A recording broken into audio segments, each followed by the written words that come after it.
আসসালামু আলাইকুম ওরহমতুল্লাহি তাআলা ওয়া বারাকাতু। প্রিয় দর্শক, গ্রীষ্মকাল যেমনটি গ্রীষ্মকাল এবং আল্লাহ সুবহানাহু ওয়া তাআলা এক এক রকম ফলে ফুলে গ্রীষ্মকালের যে সুস্বাদু ফল, সেই ফলগুলো আল্লাহ রব্বুল আলামিন দিয়েছেন। ঠিক অনুরূপ আজকে এই আম বাগানে উপস্থিত হয়েছি। বিশাল আম বাগান, বড় একটা আম বাগানে আমি উপস্থিত হয়েছি। আপনারা দেখেন, আমি বাগানের এক পাশে একটা গাছের সামনে দাঁড়াইয়া আমি আপনাদের সামনে কথা বলছি। এখানে বিভিন্ন রকম সুস্বাদের আম পাওয়া যায়, বিভিন্ন রকম আম হয়। আল্লাহ সুবহানাহু ওয়া তাআলা আমের ভিতরে একটা আলাদা নিয়ামত দিয়েছেন। সেই আম গাছের বাগানে আমি দাঁড়িয়েছি। এই আম ফল খুব একটা সুস্বাদু ফল, আর এই ফলে পরিচর্যা করতে হয়।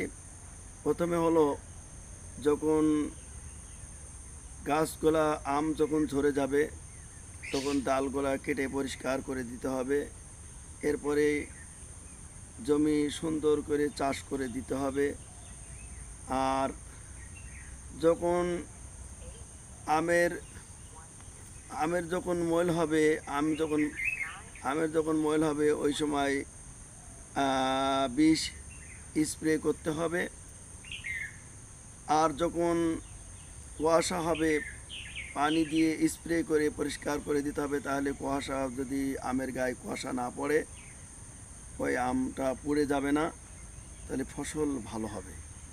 এজন্য ঠিক আমার এই জায়গায় আমার খুব ভালো লাগে। যেহেতু আমি মাঠ প্রিয় মানুষ, আমি মাঠকে বেশি ভালোবাসি, সেই হিসাবে আমি এখানে উপস্থিত হয়েছি।